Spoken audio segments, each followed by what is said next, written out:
Every other day now, it seems like there's an upbeat report regarding Major League Baseball's ongoing negotiations with the Players Association. Upbeat, and more upbeat. And all that does is get me downbeat, but with one very specific focus. Good morning to you. Good Monday morning. I'm Dejan Kovacevic of DK Pittsburgh Sports. This is Daily Shot of Pirates. Comes your way bright and early every weekday if you're into football and or hockey. I also offer up daily shots of Steelers and Penguins where you found this. I want to know, even though I can't know, and no one can know, to what extent Bob Nutting is involved in these discussions. Not the discussions that are happening right on the front lines, so to speak. Those are handled by a limited group, an executive committee on the owner's side, and a similar set of representatives on the player's side.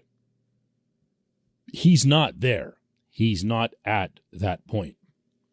But beyond that, we have no idea.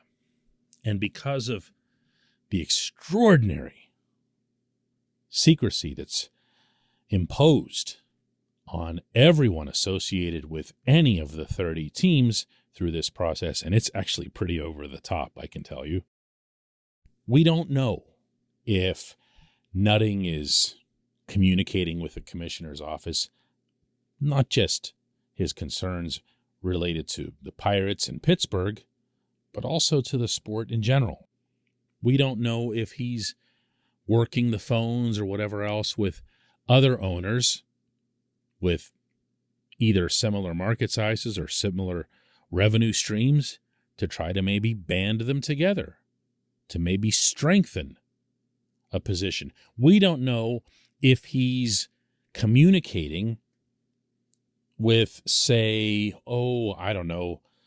Red Sox, Yankees, and other teams that put a lot into revenue sharing and probably don't appreciate the Pirates pocketing all that revenue sharing money, apparently without spending it on payroll or any visible plan to spend it on payroll. And maybe he can tell them, hey, listen, you can't repeat this because then I'll have Brian Reynolds' agent or Brian Hayes' agent come pounding on my door to try to get all this money. But we actually are planning to have an increase in payroll to X amount by 2024 and XX amount by 2025 or 2026. And maybe kind of calm down some of the known animosity or resentment that exists among the teams that pay into revenue sharing while wondering where the heck it's all going. I'd like to know whether or not Nutting is doing that. I don't know. But you know what? I'd like to think that he is. Because if I don't think that he is, honestly, then, what are we even doing here? This portion of Daily Shot of Pirates is brought to you by our friends at North Shore Tavern that's directly across Federal Street from PNC Park. It's home of Steak on a Stone, an eating experience, underscoring the word experience. The steak is brought to you partially cooked on an 800-degree stone, and you do the rest. It's a ton of fun, it's a great meal, and it's a baseball atmosphere like no other in Pittsburgh. North Shore Tavern, right across Federal Street from PNC Park. To almost everyone who follows the Pittsburgh Baseball Club at any level, peripheral, casual, super intense, diehard, whatever it is, you're probably thinking that the next big event involving the Pirates will be some game or some big series down the stretch or gasp playoffs or whatever it is. To me, this is it. Can you imagine the scenario in which the owners and the players reach this really kind of amicable looking / sounding agreement that isn't very different at all from the previous one. Because to be honest with you, listening to this stuff so far, it hasn't been. And it won't be unless there's some kind of system that assures real economic and competitive balance. And they are one and the same, at least at the outset of the process. You're starting with a fair fight. Can you imagine if this is all just like over in a week or two?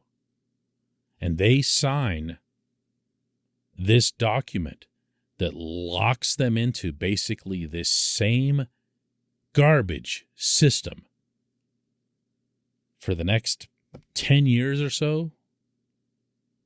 It's just a death sentence. It's a death sentence for baseball in Pittsburgh. Actually, it's not even a death sentence. It's a continuing death sentence more than anything. It's like saying you're dead and you've got to stay dead. You can't do like the Walking Dead thing where you get up and march around for a little while until somebody sticks a stake through your eye. It's just more death. I've tried throughout my journalism career to not write columns about hypothetical things and then get mad at people over hypothetical things.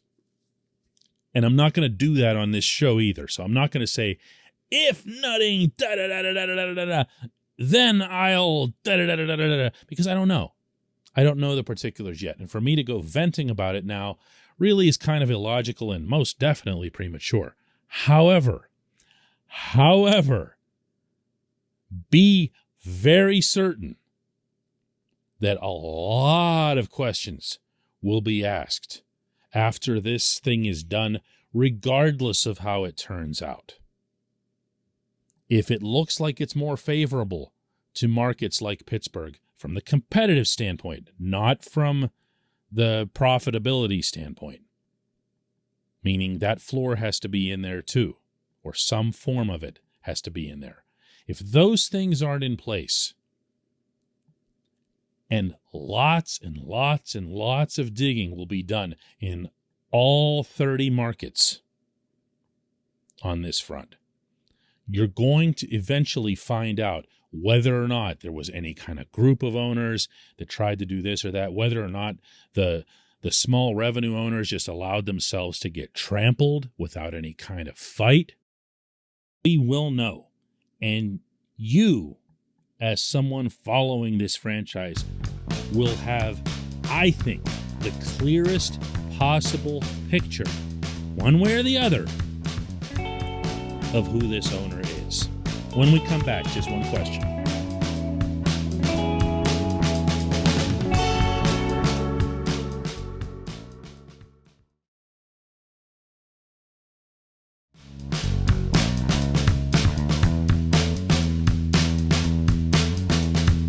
Welcome back. It's time for J1Q, and that comes today from Brian Walter, who asks, who will be the Pirates' opening day starting pitcher? And right now, and only right now, my inclination is to say Mitch Keller. Don't laugh. Don't scoff at it. It's not like there's any clear-cut favorite, whether it's an older guy, younger guy, whatever it is.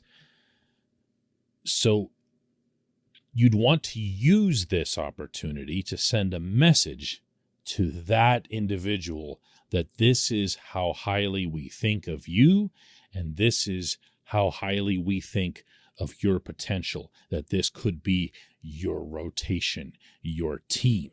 Now, if you couple that concept with the wild stuff we've been seeing on Instagram lately from Keller, and if you're not on Instagram, I'll fill you in. He's throwing 100 miles an hour in these bullpen sessions, at least the way they're measured at this place. Now, this place is the one that's doing this recording. I can't even remember the name of it. Plus, they're not paying for a sponsorship here, so I'll just say this place. But it's like some kind of baseball pitching factory or whatever, right? And they have everything to gain by showing you juiced up numbers. You know what I mean? Nonetheless, when you watch him and you see some of the pitches that he's throwing, some of the additional movement on his curve in particular, the curve actually blew me away more than the velocity. It probably shouldn't have, but it did. If Keller can become a starting pitcher who can throw every once in a while, no one does it regularly, into triple digits, he's a different pitcher. Because when we get right down to all the things that we didn't like about Keller before, the number one was that when he'd miss with his fastball, this fastball would get creamed. He doesn't have a whole lot of deception to his windup or his delivery, so he's got to blow it past the bats because he's not going to fool anybody.